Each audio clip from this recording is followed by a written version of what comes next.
منور يا سعد. الحمد لله كويسة. فكيتها الحمد لله. كبسوا يا شباب كبسوا. مين سعد دوت اللي بيسلم عليه؟ مين دول؟ فكيتها الحمد لله. كبسوا يا شباب كبسوا. كبسوا الله يسعدكم. أشعة على ايديها والدكتور قال لها كبسوا يا عسلات على الشاشة. مين البنت اللي قاعدة فوق السرير ديت وايه اللي بيحصل ده؟ وايه كبسوا وشدوا التخبيس وايه الكلام الغريب ده؟ يلا عشي شباب الله يساعدكم. نكبس كتير مع بعض مش هنخسروا حاجه والله. مكتب بكره انت بعد دي كده تعالي قربي شويه بس والله قرب.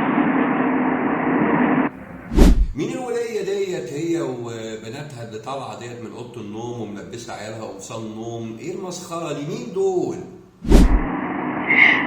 صح يا ماما. في حد كده ده عم يكون مطلوق كده ويسمعني يبعت لي سيارة. نفسي سوق السيارة بقى كده.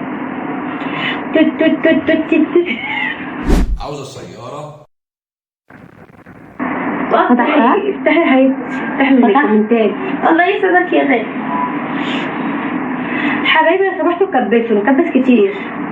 نكبس كتير مع بعض الله يسعدك. نفسي حد يبعت لي حوض يا رب كده حد يفزعني كده بالحوض يفرحني يا رب. الله يسعدك. يسلمي يا غالي. الله يسعدك يا ربنا يفرح قلبك. يبعت لي حوض شكله كده مطلوق وايه. ربنا يفرح قلبك ويزيدك كمان وكمان. ربنا يبارك لك يا رب. الحوت يجي لي يا رب. سيارة وحوت ولا حوض وأسد وحاجات كده غريبة وفوتو سيشن زي ما انتم شايفين كده. ومين دول؟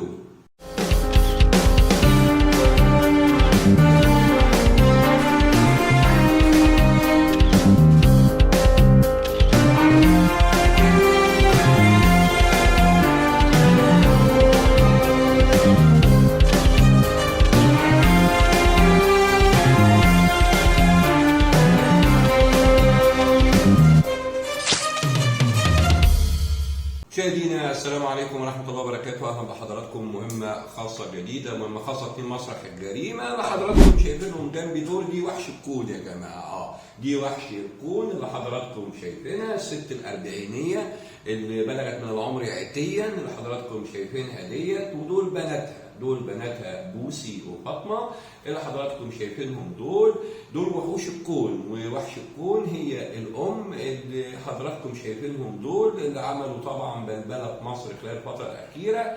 وحش الكون وبناتها اللي قلبوا الدنيا. وطبعا وحش الكون دلوقتي موجودة في السجن. وحش الكون خلف القضبان.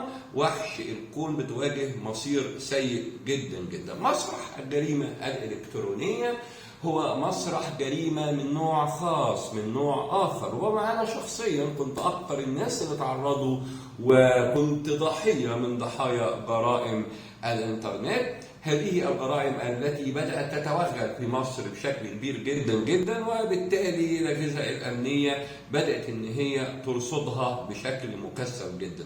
أنا أكتر واحد أقدر أكلم حضراتكم في مسرح الجريمة الإلكترونية، لأن أنا بقول لحضراتكم مش عشان حاجة، ولكن أنا كنت أحد الضحايا بشكل فج وشكل كبير جدا، واللي عارفيني عارفين إيه اللي حصل معايا. على كل حال خلونا ندخل النهارده في مسرح الجريمه الالكترونيه اللي بطلها وحش الكون اللي حضراتكم شايفينها جنبي ديت. وشايفين ده بالبنت يا جماعه، البنت اللي طالعه يعني وصدرها وشكل غريب جدا. بصوا النبي، بصوا الصوره واللي قاعده فوق السرير ديت يعني. والتانيه بنات اقل من السن 16 سنه و15 سنه، مهزله بكل المقاييس. الموضوع بقى موضوع ان الست دي اسمها هبه محمد مش عارفه تجيب فلوس منين. واضح كده ان هي مطلقه وظروفها صعبه، معها بنات يعني استغلت جمالهم. بدات ان هي تلبسهم قمصان نوم ويطلعوا من غرفه النوم. هم ساكنين في اسكندريه، دائره قسم شرطه المنتزه.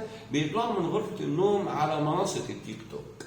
انا مش خبير في منصه التيك توك، ولكن اللي اعرفه ان التيك توك مش بيدي ارباح على المشاهده، ولكن هو بيدي حاجه اسمها مكافآت او هدايا. كل هديه ليها سعر او ثمن معين. يعني اعتقد انا قبل ما اطلع والله الفيديو قعدت خدت فكره كده، فلقيت مثلا في حاجه اسمها الحوت ده مش عارف بيعمل له $400 حاجه كده. الاسد، لو حد حط هديه اسد او ايموشن اسد، انا ما اعرفش بيبعتوها ازاي يعني، تمام، ده بيعمل له $500. السياره وهي كانت بتتكلم عن السياره بقى وحش الكون، يعني وحش الكون في فيديو من الفيديوهات انا كنت بتابعه وانا مش فاهم، يعني عاوزه عربيه مثلا، يعني نفسها تركب عربيه هيونداي، عربيه فيرنا، عاوزه تركب عربيه مش عارفه، يعني بقول هيونداي وفيرنا على اساس يعني ده قريب شويه، يعني مش معقول يعني، المهم ما علينا يعني. انا سمعتها تقول سياره انا مش فاهم، تعالوا نسمعها كده، هي بتطلب سياره وبتشحت كده على التيك توك. صح يا ابني، في حد كده داعي يكون مطلوب كده ويسمعني يبعت لي سياره، نفسي اسوق سياره بلا تعمل كده توت توت توت توت توت. نفسي حد يفرح لي بالسياره والله العظيم، يعني هي يا جماعه كتير مهزله يا جماعه والله العظيم، مهزله، عاوز السياره وربنا يكرمك، وشوف يا بنت اسمه ايه وماسكه البتاع ولابسه الاسترتش وبناتها لابسين استرتش وحاجه سيئه جدا، حاجه مسيئه طبعا لسيدات مصر وبنات مصر، وحاجه مسيئه لمصر بشكل عام. فوحش الكون بتعمل كده، يعني هبه محمد بتطلع هي وبوسي وفاطمه من اوضه نومهم في المنتزه في اسكندريه، تطلع بقى ازيك يا سعد وعامل ايه يا سعد. طبعا الجو ده موجود على اليوتيوب برضه عشان حضراتكم تبقوا عارفين، يعني موجود على اليوتيوب، وانا ما كنتش برضه اعرفه الا قريب لما دخلت كده في بؤر صديديه ومعترك من الصديد، والله العظيم زي ما بقول لحضراتكم كده، معترك من الصديد والبؤر الصديديه والعفنه، فبدات ان انا اخد بالي من النوعيه ديت، وكنت يعني بصراحه بطل الابطال بقى، كنت يعني مش عاوز اتكلم بشكل شخصي، ولكن خلوني اقول لحضراتكم ان النموذج الحقير اللي حضراتكم شايفينه ده لازم استئصاله. انا اعتقد ان الاجهزه الامنيه الفتره الاخيره ديت بدات تركز قوي مع الموضوع ده. خلونا برضه نتعرف اكتر على وحش الكون. وحش الكون، بصوا النبي يا جماعه، يعني ده يرضي ربنا؟ يعني اما بنت صغيره كده والله وتطلع وصدرها وتعمل كده وتلبس، يعني بناتك اما حد يجي يتجوزهم، ده لو اتجوزوا اصلا يعني هيتجوزوا ازاي؟ طيب يا وحش الكون، يعني هيقولوا للبنت ماما شغاله ايه؟ فيقولوا لها ماما وحش الكون؟ يعني ده طبيعي؟ ومش فاهم، يعني البنات دول هيبقوا من غير ماما، هم نفسهم اللي هم عملوه وبالسلوك اللي انت علمت. ما هو الام مدرسه يا جماعه، الام مدرسه بجد. في ام بتحنى اولادها وبتقف جنب، اصل الفلوس مش كل حاجه، مش عشان اجيب فلوس اقوم انا اهدم القيم الاسريه والمجتمعيه وقيمه الاب وقيمه لا لا لا لا لا لا، الموضوع مش كده خالص. الفلوس شويه ورق بتروح وتيجي، ولكن القيم والمبادئ عمرها ابدا لا تباع ولا تشترى. طب انت يا وحش الكون علشان تعملي شويه فلوس، يعني شويه فلوس عفنه زي كده، تعملي كده ببناتك؟ طيب تعملي كده ببناتك بعيالك اللي المفروض يعني، طب انا مش فاهم دول هيتجوزوا ازاي؟ انا مش عارف والله. طبعا هم دلوقتي في دور رعايه، يعني في الاحداث. طبعا اللي حصل ان في شكاوى كتير طبعا من الستات ورواد مواقع التواصل الاجتماعي المحترمين على تيك توك، ما برضه كل شيء فيه الصلاح بالطالح، قدموا شكاوى كتير. طبعا في ناس بتحب تركب الترند بقى، انتوا عارفين حضراتكم. يعني بعض المحاميين يجي يركب لك الترند، يقول لك انا شجيع السيما ابو شنب برليمه، انا اللي عملت وانا اللي سويت، يعني الفقاقيع اللي حضراتكم عارفين وتسمعوا عنهم. ولكن تعددت البلاغات والشكاوى لوزاره الداخليه والوحده الرصد لمكتب سيد النائب العام، لغايه ما نزلت مأموريه من الاداره العامه لمباحث الاداب، احدى الادارات طبعا المحترمه التابعه لقطاع الشرطه المتخصصه، بالتنسيق مع اسم اول منتزه ومباحث المنتزه، تم ضبط هبه محمد وبناتها في بيتهم في العقار هم فيه زي ما انتم شايفين كده. دول رجال مباحث الاداب العامه، الاداره العامه لمباحث الاداب، لحظه اصطحاب المتهمه وبناتها الى القسط. طبعا تم عرضهم على نيابه اول المنتزه اللي قررت حبسهم للاسف. طبعا انا بقول للاسف البنات، يعني البنات الصغيرات القاصرات، طبعا وجهت لهم النيابه تهمه ايه بقى؟ تهمه التحريض على الفسق. يعني حتى واحنا ضباط زمان، لان انا برضو قريت بعض المواقع الاخباريه يعني مش صايغين الموضوع صح، يقول لك الترويج، لا هي تحريض على فسق على طول، التحريض على الفسق والفجور والرذيله. يعني اللي حضراتكم شايفينه ده الجريمه الاساسيه بتاعته التحريض على الفسق والفجور والرذيله. ثم بقى الجريمه الثانيه الإضرار بالبشر واستغلال قاصرات دون طبعا السن. والجريمة الثالثة طبعا الاعتداء على القيم المجتمعية والأسرية ولكن التهمة الأساسية التحريض على الفسق. التحريض ده النيابة العامة وجهت لهم التهم ديت، وطبعا الأم تم حبسها 4 أيام على ذمة التحقيق وإحالة البنات إلى دور الرعاية. وقاضي التجديد في محكمة جنح المنتزه جدد لها كمان 15 يوم. التحقيقات شغاله بيباشرها المستشار خالد جلال المحامي العام الاول لنيابات المنتزه الكليه. القضيه خدت اطار تاني خالص وبدات الناس كتير جدا تتكلم عنها، حكايه وحش الكون، فيديوهات وحش الكون، بنات وحش الكون، قصه وحش الكون. لكن احنا في النهايه مش بنتكلم عن وحش الكون بحد ذاتها كحاله، ولكن احنا بنتكلم ان الموضوع مجتمعي. الافرازات الصديديه اللي احنا بنشوفها دلوقتي افرازات انا بشبهها بافرازات صديديه في المجتمع المصري وثقوب عفنه في جدار المجتمع المصري العفيف الاصيل. هؤلاء لا يعبرون ابدا عن طبيعه المجتمع المصري والشعب المصري والسيدات المصريات الشريفات الفضليات المحترمات. يعني بون شاسع وفرق عظيم بين هذه السيده التي تدعى وحش الكون، هذه البؤره الصديديه اللي حضراتكم شايفينها ايا كانت الظروف ايا كانت الاحوال. ودايما اقول لحضراتكم انت عاوز تعمل فلوس روح افتح محل كشري، مفيش مشكله يعني انزل افتح محل كشري كده تبقى يبقى معاك فلوس، بس في الاخر انت بتاع كشري في الاخر، مع احترامي طبعا لكل محلات الكشري يعني. ولكن انت عاوزه تجيبي فلوس عندك مليون الف حاجه، اطلعي قدمي وصفات طبيخ اعملي اي حاجه. يا ست يا متخلفه يا عفنه يا رمه يا انا مش عاوز والله يعني اخوض وافضل اقول الفاظ نابيه، لكن بناتك تعمل فيهم كده، بناتك تعرضيهم بالرخص ده وبالشكل ده. ست رخيصه وست وضيعه وست سافله جدا انك تعرضي بنات في السن ده للشكل ده وللقرف ده وللمهانه ديت. الله، طيب وضعهم ايه بين زميلاتهم؟ وضعهم ايه في المدرسه لو كانوا بيروحوا مدرسه، ولا في الجامعه لو كانوا في الجامعه، ولا في اي حته؟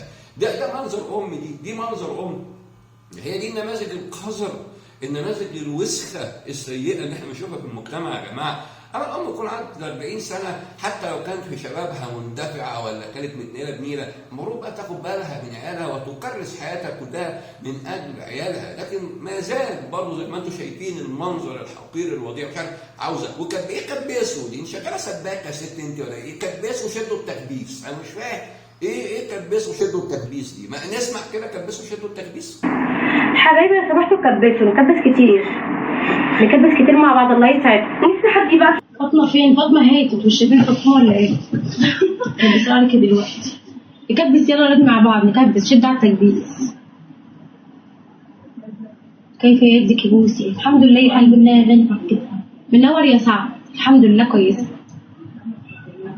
فكتها الحمد لله. كبسوا يا شباب كبسوا الله يسعدكم. اشعه على ايديها والدكتور غير لها كبسوا يا عسلات على الشاشه، رباط الضغط اضغطوا على الشاشه يا عسلات.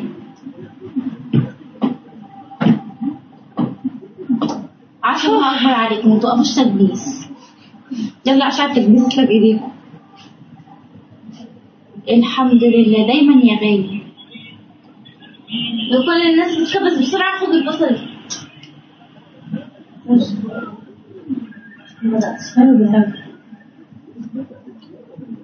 والله انت اللي عسل يا غالي.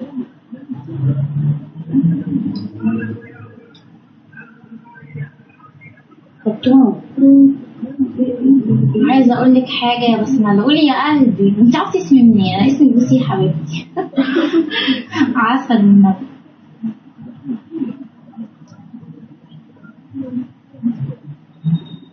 يلا عشان على التكبيس يا حبايب قلبي، شد على التكبيس شويه لو سمحتوا. يلا يا شباب شد على التكبيس. شوفتوا حضراتكم؟ يلا والنبي كبسوا، شدوا التكبيس شويه. اسمه ايه يا حبيبتي؟ ازيك يا سعد؟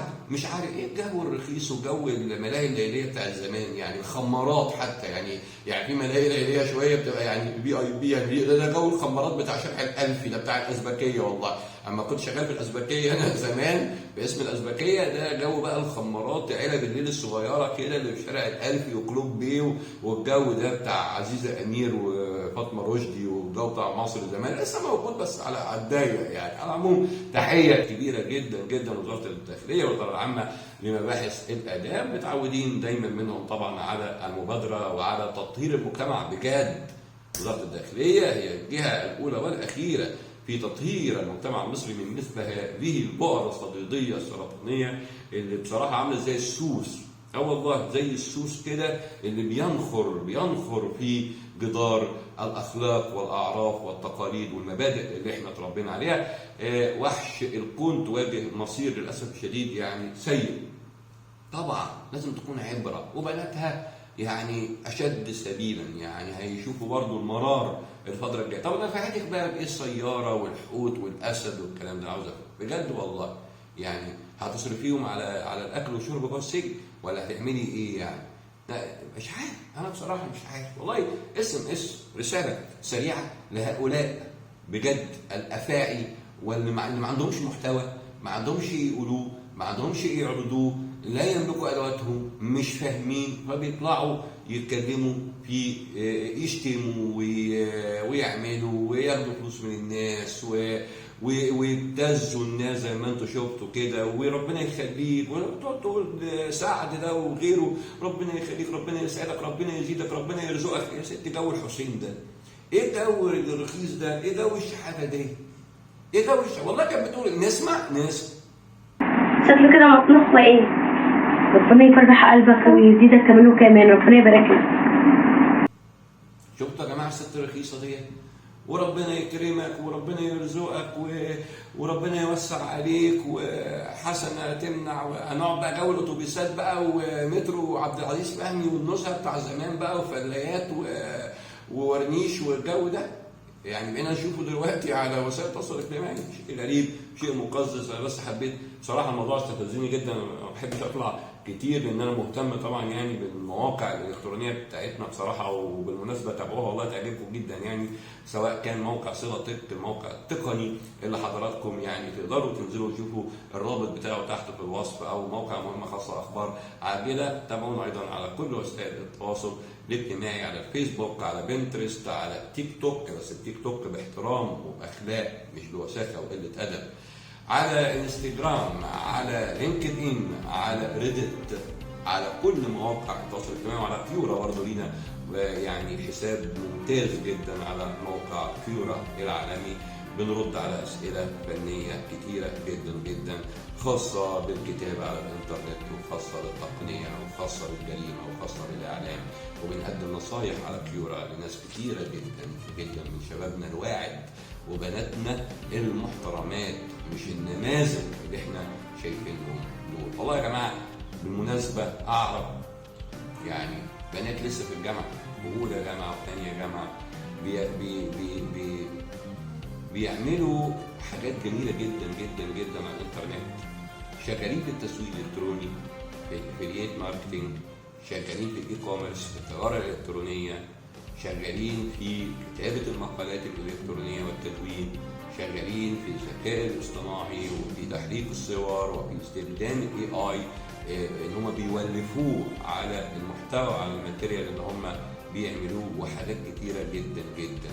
يعني اللي عاوز يجيب فلوس من حلال، واللي عاوز يجيب فلوس من الجهد والابتكار ويبقى عنده طموح، يقدر يعمل ده بوسائل عديده، مش بالشكل ده يا جماعه، مش بالشكل اللي احنا شايفينه ده، مش بالصوره القذره اللي احنا شايفينها دي، مش بالام اللي مش مستحيل يكون ام، دي عار على الامومه والله، وعلى كل ست مصريه وكل ست عربيه.